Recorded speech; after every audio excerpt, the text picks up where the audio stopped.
Hellscreen, Part 2. Yoshihide was a man who simply hated to have anyone pry into his business. And the snake I told you about was one such case. He would never let his apprentices know what kinds of things he had in his studio. Depending on the subject he happened to be painting at the time, he might have a human skull perched on his table, or rows of silver bowls and gold-lacquered stands. You never knew. And his helpers told me they had no idea where he kept such things when he was not using them. This was surely one reason for the rumor that Yoshihide was the beneficiary of miraculous aid from a god of fortune. Well then, the young apprentice, assuming for himself that the strange bird on the table was a model Yoshihide needed for the Hellscreen, knelt before the painter and asked in all humility, "How can I help you, master?" Almost as if he had not heard the boy speak, Yoshihide licked his red lips and jerked his chin toward the bird. "Not bad, eh? Look how tame it is." "Please tell me, master, what is it? I have never seen anything like it before," the boy said, keeping his wary gaze fixed on the cat-like bird with ears. "What? Never seen anything like it?" Yoshihide responded with his familiar scornful laugh. "That's what you get for growing up in the capital.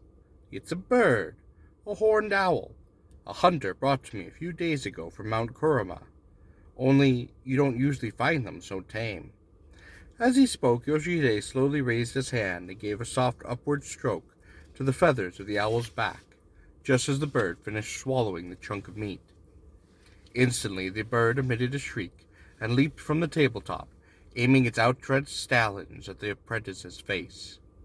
Had the boy not shot his arm out to protect himself, I have no doubt that he would have ended up with more than a gash or two on his face. He cried out and shook his sleeve in an attempt to sweep the bird away, which only added to the fury of the attack. Beak clattering, the owl lunged at him again, disregarding Yoshihide's presence. The apprentice ran wildly around the cramped room, now standing to defend himself, now crouching to drive the bird away. The monster, of course, stuck with him, flying up when he stood up and down when he crouched down, and using any opening to go straight for his eyes. With each lunge came a tremendous flapping of wings that filled the boy with dread. He felt so lost. He said later that the familiar studio felt like a haunted valley deep in the mountains, with the smell of rotting leaves, the spray of a waterfall, and sour fumes of fruit stashed away by monkeys. Even the dim glow of the master's oil lamp on his tripod looked to him like misty moonlight in the hills. Being attacked by the owl, however, was not what most frightened the lad. What really made his flesh crawl was the way Master Yoshihide followed the commotion with his cold stare, taking his time to spread out a piece of paper, lick his brush, and then set about capturing the terrible image of a delicate boy being tormented by the hideous bird. At the sight, the apprentice was overcome by inexpressible terror. For a time, he says, he even thought his master might kill him. And you actually couldn't say that such a thing was out of the question, for it did seem that Yoshihide's sole purpose in calling the apprentice to his studio that night had been to set the owl upon him and draw him trying to escape. Thus, when the apprentice caught the glimpse of his mastered work, he felt his arms come up to protect his head, and heard an incoherent scream escape his throat as he slumped down against the sliding door in the corner of the room. In that same instant, Yoshihide himself cried out, jumping to his feet, whereupon the beating of the owl's wings grew faster and louder, and there came the clatter of something falling over, and a small tearing sound. Having covered his head in terror, the apprentice now raised it again, to find that the room had gone pitch dark, and he heard Yoshihide's angry voice calling to the other apprentices. Eventually there was a far-off cried response, and soon an apprentice rushed in with a lantern held high. In its sooty-smelling glow, the boy saw the tripod collapse on the floor, and the mats and planking soaked in the oil of the overturned lamp. He saw the owl, too, beating one wing in apparent pain as it flopped around the room. On the far side of the table, looking stunned, Yoshihide was raising himself from the floor and muttering something incomprehensible. And no wonder. That black snake was tightly coiled around the owl from neck to tail and over one wing. The apprentice had probably knocked the jar over as he slumped to the floor, and when the snake crawled out, the owl must have made a mistake of trying to grab it in its talons, only to give rise to the struggle. The two apprentices gaped at the bizarre scene, and at each other until, with a silent bow to the master, they slipped out of the room. What happened to the owl and the snake after that, no one truly knows. This is by no means the only such incident. I forgot to mention that it was the beginning of autumn when his lordship commanded Yoshihide to paint the Hellscreen. From then until the end of winter, the apprentices were continually subjected to their master's frightening behavior. At that point, however, something seemed to interfere with Yoshihide's work on the screen. An even deeper layer of gloom came to settle over him, and he spoke to his assistants in markedly harsher tones. The scene was perhaps 8/10 finished, but it showed no further signs of progress. Indeed, Yoshihide occasionally seemed to be on the verge of painting over those parts that he had already completed. No one knew what he was finding so difficult about the screen, and what's more, no one tried to find out. Stung by these earlier instances, his apprentices felt as if they were locked in a cage with a tiger or some wolf, and they found new ways to keep their distance from the master. For that reason, I have little to tell you about this period. The only unusual thing I can think of is that the hard-headed old codger suddenly turned quite weepy. People would often see him shedding tears when he was alone. An apprentice told me that one day he walked into the garden and saw the master standing on the veranda, gazing blankly at the sky with its promise of spring, his eyes full of tears. Embarrassed for the old man, the apprentice says, he silently withdrew. Don't you think it odd that this arrogant man, who went so far as to sketch a corpse on the roadside for his 5 levels of rebirth, would cry like an infant just because the painting of the screen wasn't going as well as he wanted it to? In any case, while Yoshihide was madly absorbed in his work on the screen, his daughter began to show increasing signs of melancholy, until the rest of us could see that she was often fighting back her own tears. A pale, reserved, sad-faced girl to begin with, she took on a generally mournful aspect, as her lashes grew heavy and shadows began to form around her eyes. This, of course, gave rise to all sorts of speculation, that she was worried about her father, or that she was suffering the pangs of some love. But soon people were saying that it was all because his lordship was trying to bend her to his will. Then the gossiping ground to a halt, as though everyone had suddenly forgotten about her. A certain event occurred at that time, well after the first watch of the night.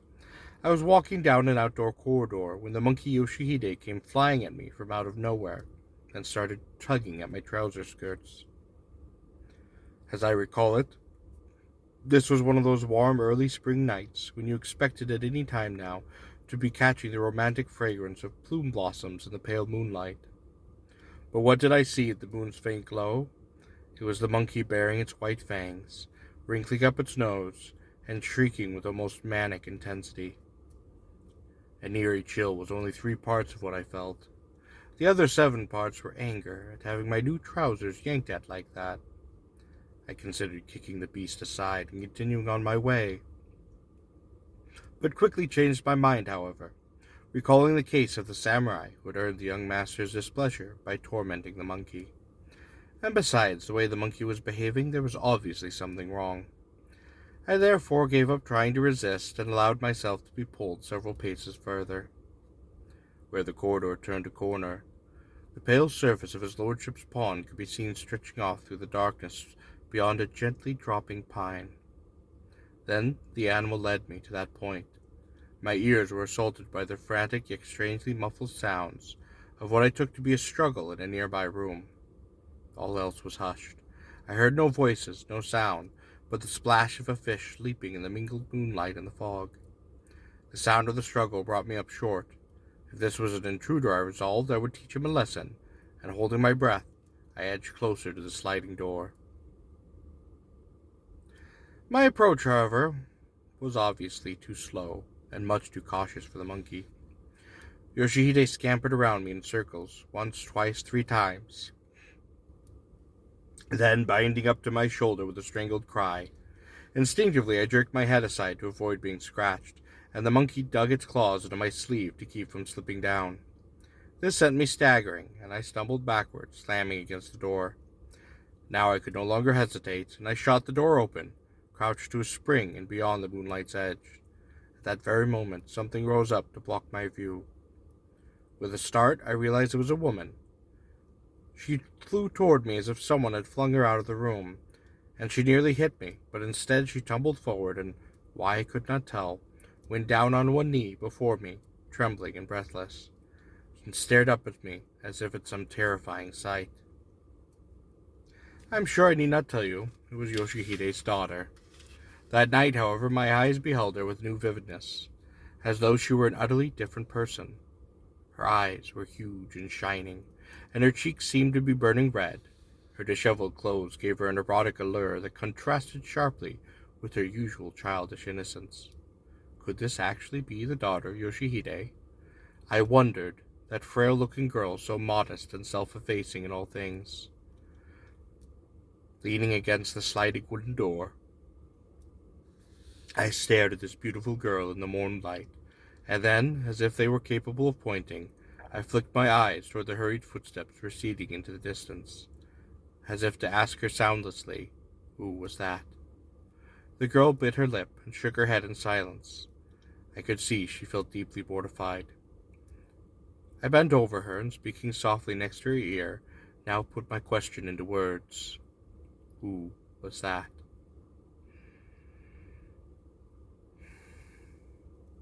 Once again she refused to answer, and would only shake her head. Indeed, she bit her lip harder than ever, as tears gathered on her long lashes.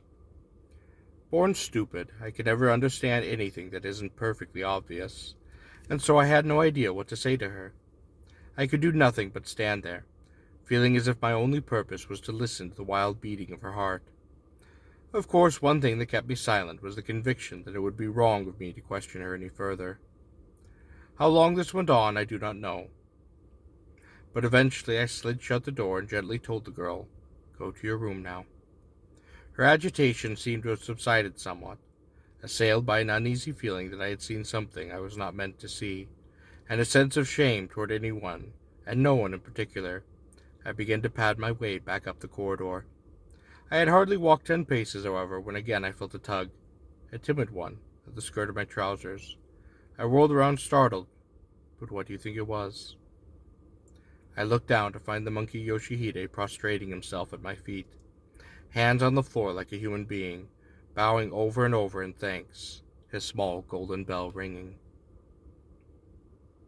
Perhaps 2 weeks went by after that. Then all of a sudden Yoshihide arrived at the mansion to beg a personal audience with his lordship. He probably dared do such things despite his humble station, because he had long been in his lordship's special favor. His lordship rarely allowed anyone to come to his presence. By that day, so as often before, he assented readily to Yoshihide's request, and had him shown in without a moment's delay. The man wore his usual reddish-brown robe and tall black soft hat. His face revealed a new level of sullenness, but he went down on all fours before his lordship, and at length, eyes down, he began to speak in husky tones. "I come into your honored presence this day, my lord, regarding the screen bearing images of hell, which his lordship ordered me to paint. I have applied myself to it day and night, outdone myself, such that my efforts have begun to bear fruit, and it is largely finished." "Well, this is excellent news. I am very pleased." Even as his lordship spoke these words, however, his voice seemed oddly lacking in power and vitality. "No, my lord, I'm afraid the news is anything but excellent." Yoshihide, his eyes still fastened on the floor in a way that hinted at anger. "The work may be largely finished, but there is still a part that I am unable to paint." "What? Unable to paint?" "Indeed, sir. As a rule, I can only paint what I have seen, or even if I succeed in painting something unknown to me, I myself cannot be satisfied with it. This is the same as not being able to paint it. Does his lordship not agree?" As his lordship listened to Yoshihide's words, his face gradually took on a mocking smile. "Which would mean that if you wanted to paint a scene depicting hell, you would have to see hell itself." "Exactly, my lord. In the great fire some years ago, though, I saw flames with my own eyes that I could use for those of the hell of searing heat. In fact, I succeeded with my fudo of twisting flames only because I experienced that fire. I believe my lord is familiar with this painting. What about sinners, though, and hell wardens? You've never seen those, have you? His lordship challenged Yoshihide with one question after another, was though he had not heard Yoshihide's words. I have seen a person bound in iron chains, said Yoshihide, and I have done a detailed sketch of someone being tormented by a monstrous bird. No, I think it cannot be said that I have never seen sinners being tortured. And as for hell wardens, said Yoshihide, breaking into an eerie smile, my eyes have beheld them any number of times as I have drifted between sleeping and waking. The bull-headed ones, the horse-headed ones, the three-faced, six-armed devils. Almost every night they come to torture me with their soundless clapping hands, their voiceless gaping mouths. No, they are not the ones I am having so much difficulty painting.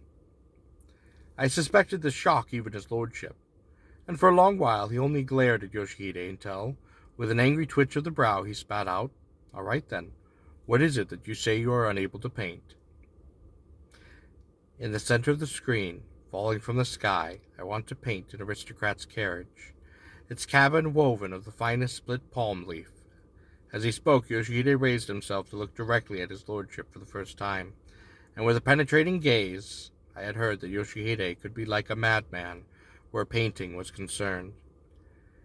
It looked to me in his eyes at that moment. It was terrifying, in that very way. In that carriage, a voluptuous noblewoman writhers in agony, her long black hair tossing in the ferocious flames. Her face, well, perhaps she contorts her brows and casts her gaze skyward, toward the ceiling of the cabin, as she chokes on the rising clouds of smoke. Her hands might tear at the cloth streamers of the carriage binds as she struggles to ward off the shower of sparks raining down upon her. Around her swarm fierce carnivorous birds, perhaps a dozen or more, snapping their beaks in anticipation. Oh, my lord, it is this, the image of the noblewoman in the carriage, that I am unable to paint. And therefore, his lordship seemed to be deriving an odd sort of pleasure from this as he urged Yoshihide to continue. But Yoshihide himself, red lips trembling as with a fever, could only repeat as if in a dream, "This is what I am unable to paint." Then suddenly, all but biting his own words, he cried, "I beg you, my lord, have your men set a carriage upon fire. Let me watch the flames devour its frame and its woven cabin, and if possible—" A dark cloud crossed his lordship's face, but no sooner had it passed than he broke into a loud cackle. He was still choking the laughter when he spoke. "Possible? I will do whatever you want. Don't waste time worrying about what is possible." His lordship's words filled me with a terrible foreboding, and in fact his appearance at that moment was anything but ordinary. White foam gathered at the corner of his mouth, his eyebrows convulsed in jagged bolts of lightning. It was as if his lordship himself had become infused with Yoshihide's madness. And no sooner had he finished speaking than laughter, endless laughter, exploded from his throat once again. "I'll burn a carriage for you," he said. "I'll have a voluptuous woman inside of it, dressed in a noblewoman's robes. She will die, writhing with agony and flames and black smoke. I have to salute you, Yoshihide. Who could have thought of such a thing but the greatest painter in the land?" Yoshihide went pale when he heard this, and for a time the only part of him that moved was his lips. He seemed to be gasping for breath. Then, as though all the muscles of his body had gone limp at once, he crumbled forward with his hands on the matted floor again. "A thousand thanks to you, my lord," Yoshihide said with rare humility, his voice barely audible. Perhaps the full horror of his own plan had come all too clear to him, as he heard it spelled out in his lordship's voice. Only this one time in my life did I ever think of Yoshihide as a man to be pitied. 2 or 3 nights later, his lordship summoned Yoshihide as promised to witness the burning of the carriage. He held the event not at the Hawaka mansion, but outside of the capital, at his late younger sister's mountain retreat, widely known as the Palace of the Melting Snows. No one had lived in this palace for a very long time. Its spacious gardens had grown wild, and the desolate site must have given rise to all sorts of rumors, many about his lordship's sister, who had actually died there. People used to say that on moonless nights her ladyship's broad-skirted scarlet trousers would glide eerily along the wooden corridor, never touching the floor. And no wonder there were such stories. The palace was lonely enough in the daytime, but once the sun set, it became downright unnerving. The garden stream would murmur ominously in the dark, and errands would swoop in the starlight like monstrous creatures. As it happened, the carriage burning took place on one of those pitch-dark, moonless nights. Oil lamps revealed his lordship seated in cross-legged ease on the veranda. Beneath a turquoise robe, he wore deep lavender-patterned trousers, and on a thick round mat edged in white brocade.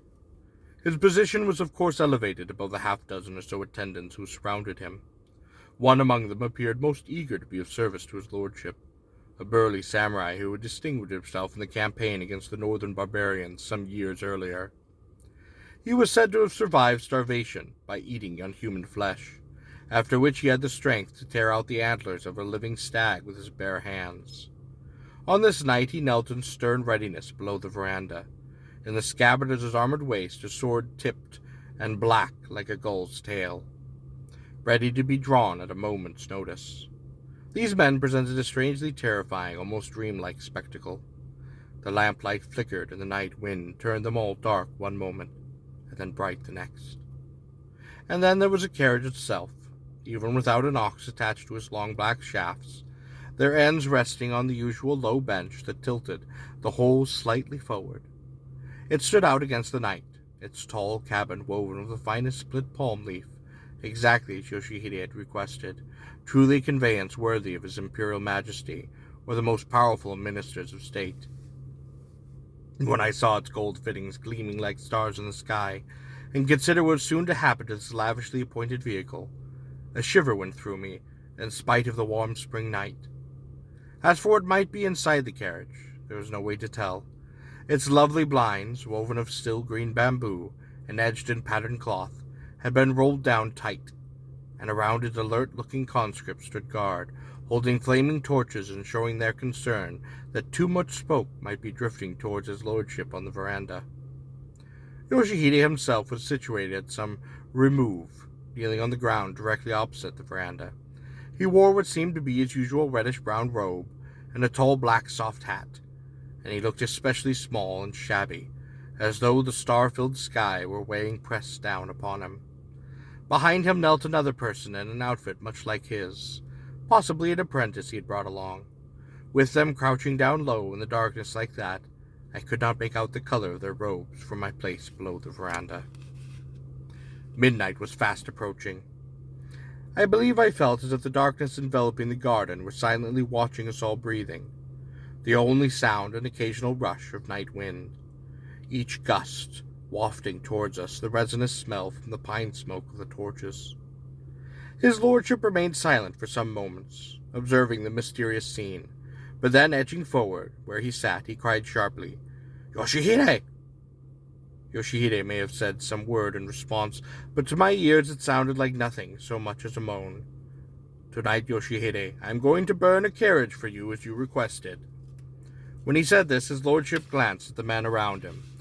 I thought I saw a meaningful smile pass between him and certain of them. Of course, it could have been my imagination. Now Yoshihide seemed to be timidly raising his head and looking up towards the veranda, but still he waited, saying nothing. "I want you to look at this," his lordship said. "This is my carriage, the one I use every day. You know it quite well, I'm sure.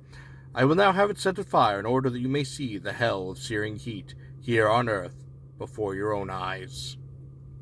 His lordship reverted to silence, and his eyes flashed another signal to his men. Then with sudden vehemence he cried, "Chained inside the carriage is a sinful woman. When we set the carriage afire, her flesh will be roasted, her bones will be charred, and she will die an agonizing death. Never again will you have such a perfect model for this screen. Do not fail to watch as her snow-white flesh erupts in flames. See and remember her long black hair dancing in the whirl of sparks." His lordship sank into silence for yet a third time, but whatever could have been on his mind. Now all he did was laugh soundlessly, his shoulders quaking. "Never again will there be a sight like this, Yoshihide. I shall join you in observing it. All right, men, raise the blind. let Yoshihito see the woman inside. On hearing this command, one of the conscripts, their torch held high, stood up to the carriage, stretched out his free hand, and whipped the blind up. The torch cackled and flickered and cast its red gleam inside, and on the carriage-matted floor, cruelly chained, sat a woman. And oh, who could have failed to recognize her? Her long black hair flowed in a voluptuous band across her gorgeous robe, embroidered in cherry blossoms, and the golden hairpins on top of her downcast head sparkled beautifully in the firelight. For all the differences in costuming, there was no mistaking that girlish frame, that graceful neck where now a gag was fastened, that touchingly modest profile.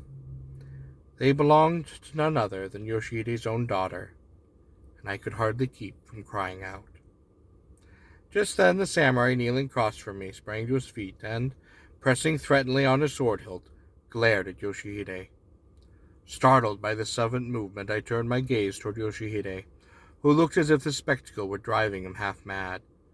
Where he had been crouching until then, he was on his feet now and poised, arms outstretched to run toward the carriage.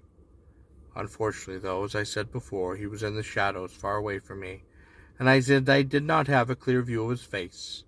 My frustration lasted but for a moment.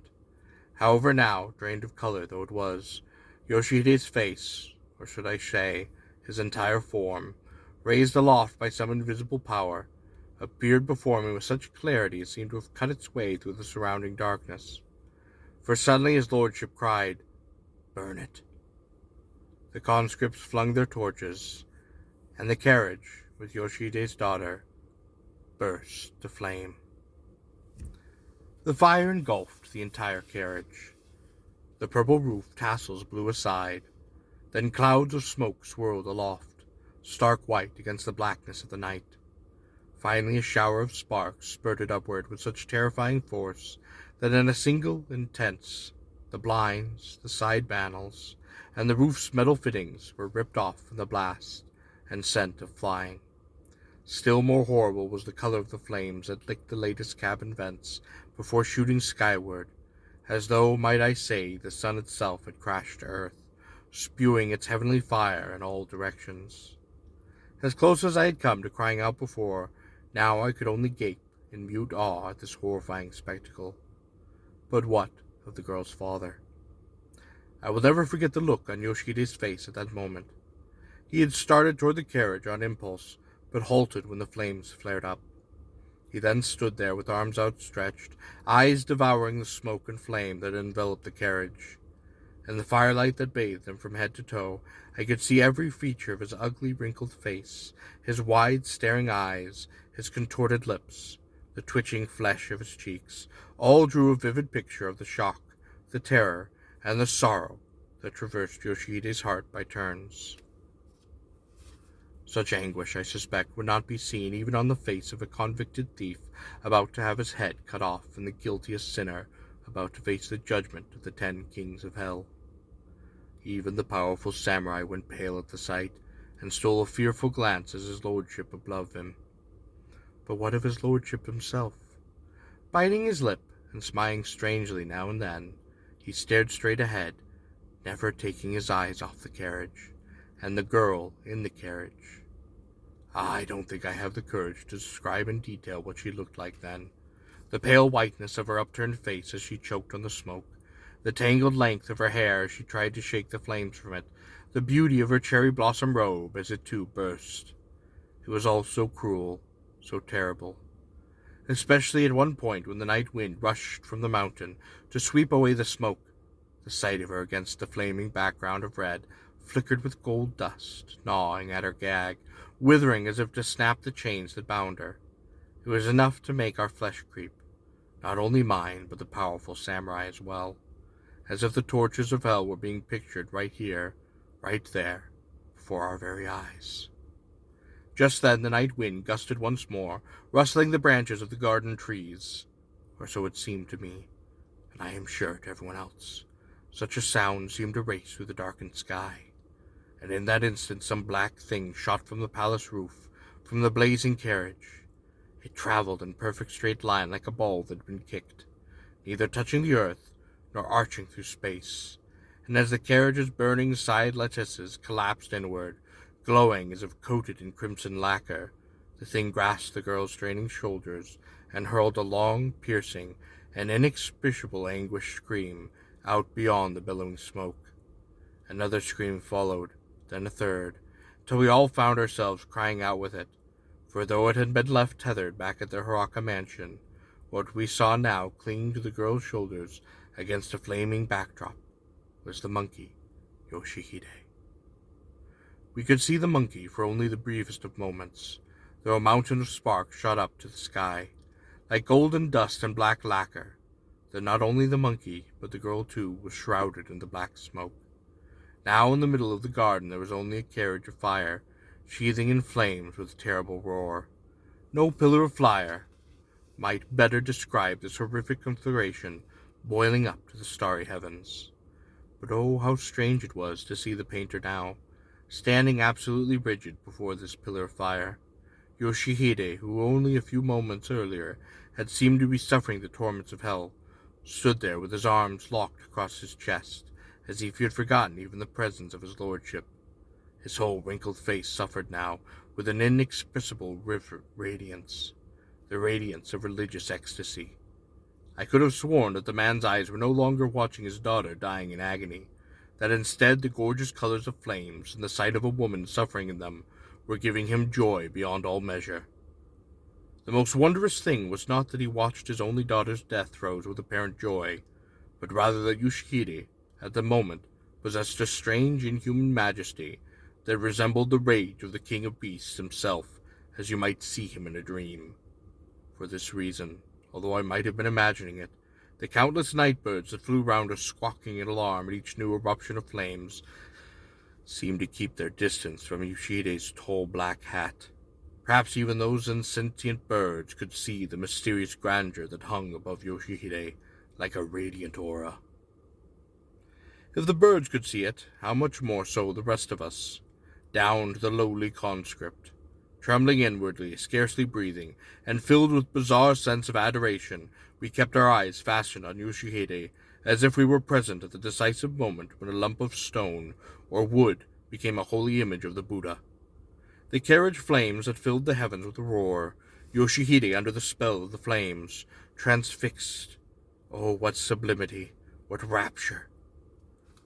But among us, only one, his lordship, looked as if transformed into another person, his noble countenance drained of color, the corner of his mouth flecked with foam, hands clutching his knees through his lavender trousers as he panted like a beast in need of water. Word soon spread that his lordship had burned the carriage that night in the palace of the melting snow, and there seemed to have been many who were highly critical of this event. First of all came the question of Yoshihide's daughter. Why had his lordship chosen to burn her alive? The rumor must have often heard was that he had done it out of spite for her rejection of his love. I am certain, however, that he did it to punish the twisted personality of an artist who would go so far as to burn a carriage and kill a human being to complete the painting of a screen. In fact, I overheard his lordship saying as much himself. And then there was Yoshihide, whose stony heart was also apparent, the topic of much negative commentary. How after seeing his own daughter burned alive could he want to finish the screen painting? Some cursed him as a beast in human guise, who had forgotten a father's love for the sake of a picture. One who allied himself with this opinion was his reverence, the abbot of Yokawa, who always used to say, "Excel in his art though he might, if a man does not know the 5 virtues, he can only end up in hell." A month went by, and the screen with its images of hell was finished at last. Yoshihide brought it to the mansion that very day, and humbly presented it for his lordship's inspection. His reverence happened to be visiting at that time, and I am certain that he was shocked at the sight of the horrible firestorm blasting through it. Until he actually saw the screen, he was glowering at Yoshihide, but then he slapped his knee and exclaimed, "Oh, what magnificent work!" I can still see the bitter smile on his lordship's face when he heard these words. Almost no one spoke ill of Yoshihide after that, at least not in the mansion. Could it be because all who saw the screen Even those who had always hated him were struck by strangely solemn feelings when they witnessed the tortures of the hell of searing heat in all their reality. By then, however, Yoshihide numbed among those who were no longer of this world. The night after he finished the screen, he tied a rope to a beam in his room, and he hung himself. I suspect that, having sent his daughter on ahead to the other world, he could not bear to go on living here as if nothing had happened. His body lies buried in the ruins of his once home. The little stone marker is probably so cloaked in moss now, after decades of exposure to the wind and rain, that no one can tell whose grave it is anymore.